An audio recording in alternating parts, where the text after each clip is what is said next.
আসসালামু আলাইকুম। Invest wise বিডিতে সবাইকে স্বাগতম। আমরা এখন বাজার নিয়ে আলোচনা করব। বাজারে আজকে যে ক্যান্ডেলটি হয়েছে, সাধারণত ডাউনের মার্কেটে এই ধরনের ক্যান্ডেল হওয়ার পরে বাজার ঘোরার চান্স খুব বেশি থাকে এবং আজকে কিন্তু ভলিউম অনেক কমে গিয়েছে, অর্থাৎ সেল প্রেশারও আগের তুলনায় অনেক কমে গিয়েছে। আরএসআইও তার 31.26 চলে এসেছে। হিস্টোগ্রামের বারও আজকে গাঢ় হয়েছে। আমরা যদি এর আগে লক্ষ্য করি যে এই যে এই দিন এই সেম আজকের মধ্যে একটা ক্যান্ডেল করার পরের দিন সেম ক্যান্ডেল করে বাজার ঘুরে গিয়েছিল। এছাড়াও আমরা যদি লক্ষ্য করি, এই যে এখানেও প্রায় কাছাকাছি একটি ক্যান্ডেল করেছিল এবং এখানেও সেম ক্যান্ডেল করে বাজার ঘুরে গিয়েছিল, অর্থাৎ আগামীকাল বাজার একটা বাউন্স ব্যাক দেওয়ার খুব সম্ভাবনা রয়েছে। তার মানে এই না যে বাজার এখান থেকে একেবারে আবারও এবার এরকম আপ ট্রেন্ড কন্টিনিউ শুরু করবে। কালকে যদি বাজার ঘুরেও যায়, তবে তার আহ, অল্প টার্গেট রাখাই ভালো। তাহলে কালকে যদি বাজার ঘোরার চেষ্টা করে এবং ঘুরে যেতে পারে, তাহলে বাজারের টার্গেট থাকা উচিত হচ্ছে 5,765। এই ঘরটা আগে হচ্ছে বাজারকে পার করতে হবে। তার পরবর্তীতে আমরা অন্যান্য চিন্তা করবো যে সামনে আরো যায় কিনা। তো আপাতত শর্ট টার্মের জন্যই বাজারকে দেখা উচিত যে বাজার ঘুরে যায় কিনা। কয়েকদিনের জন্য আমরা কয়েকটি শেয়ার নিয়ে আলোচনা করব, যার মধ্যে প্রথমে রয়েছে বিএসসি। বিএসসি শেয়ারটি এই যে ফিবোনাকি 0.5 এবং 0.61 এর একেবারে যে 0.61-এ গিয়ে একটি গ্রিন ক্যান্ডেল করেছে। সাধারণত 0.5 এবং 0.6 কে হচ্ছে গোল্ডেন জোন বলা হয়। এখান থেকে যে কোনো শেয়ার ঘুরে যাওয়ার চান্স খুব বেশি থাকে। সেক্ষেত্রে কেউ যদি আজকে বিএসসি শেয়ারটি কিনে থাকতো, তার শর্ট টার্ম দু একদিনের মধ্যে একটা ছোটখাটো প্রফিট পাওয়ার চান্স ক্রিয়েট হয়েছিল।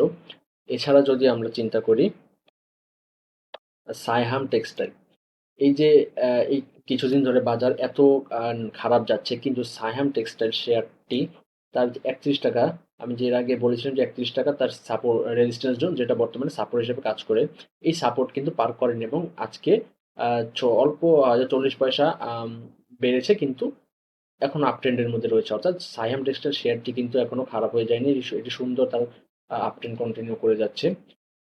আহ, কেউ চাইলে আজকে অথবা গতকাল সেটি নিতে পারতো, তবে আগামীকাল না নেয় ভালো, কারণ পরবর্তীতে 31 টাকার ঘরে তার রেজিস্ট্যান্স রয়েছে।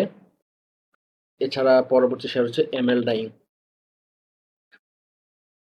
এমএল ডাইং শেয়ারটি কিন্তু যেরকম বেড়েছে, ঠিক সেই গতিতেই আবার নিচে পড়েছে। এখন কেউ যদি আজকে এই শেয়ারটির এই ক্যান্ডেলটা দেখে যদি ক্রয় করত, এটা ছিল তার একটা সাপোর্ট জোন, যেটা আমার রাখা ছিল আরো অনেক আগে থেকেই। এই সাপোর্ট জোনে এসে যে এরকম একটা ক্যান্ডেল করেছে, কেউ যদি আজকে এটা ক্রয় করে থাকতো এই শেয়ারটি, সে একদিন সে থার্ড ডেতে একটি ছোটখাটো প্রফিট নিয়ে বের হতে পারতো। কিন্তু আগামীকাল এই শেয়ারটি না কেনার জন্যই সাজেস্টেড থাকবে, কারণ তাহলে থার্ড ডেতে আবার সেল থার্ড ডেতে আবার লস হওয়ার একটা চান্স থেকে যায়। তবে আজকে যদি কেউ কিনে থাকতো, তার জন্য একটি সুযোগ ছিল, 50-50 চান্স হয়। এখান থেকে ঘুরে গেলে ভালো একটি চান্স থাকতো, কিন্তু আবার এখান থেকে পড়ে যাওয়ারও সুযোগ ছিল, কিন্তু ঘুরে যাওয়ার চান্সই এখান থেকে বেশি ছিল। আরেকটি শেয়ার হচ্ছে আইটিসি। আইটিসি যে আমাদের 55 টাকার টার্গেট ফিল আপ করে সে লম্বা কারেকশন দিয়েছে এবং এই যে 50, এই যে ফিবোনাকি 50 আর 61 এর মাঝখানে শেয়ারটি কিছুদিন চলে যে এই আইটিসি শেয়ারটিও এতদিন বাজার কারেকশনে ছিল, কিন্তু আইটিসি শেয়ারটি খুব একটা পড়েনি এখান থেকে। এবং এই যে ফিবোনাকি 61, এইটা থেকেই শেয়ারটা বাউন্স ব্যাক করেছে এবং আমরা যদি হিস্টোগ্রাম এবার দেখি, কন্টিনিউয়াসলি এগুলো হালকা হচ্ছে, অর্থাৎ এখনো শেয়ারটি কেনার একটি সুযোগ ছিল। আর কেউ যদি এখানে কি 46 টাকা বা 50 পয়সা কিনতো, তাহলে 46 টাকা 90 বা 46, 45-90 বা 45-80-তে স্টপ লস ধরে সেটা 50 বা তার উপরে টার্গেট ধরে সে কিনতে পারতো। তবে কালকে বাজারের পরিস্থিতি লক্ষ্য করে শেয়ার কেনাবেচা করা উচিত। তবে আমাদের হাতে কিছু ক্যাশ রাখা উচিত, যাতে যখন বাজার বাউন্স ব্যাক করবে তখন আহ, যেসব শেয়ার কারেকশনে চলে গিয়েছে সেগুলো কিনে আমাদের যার যে লস হয়েছে সেই লসগুলো আমরা কভার আপ করে ফেলতে পারি।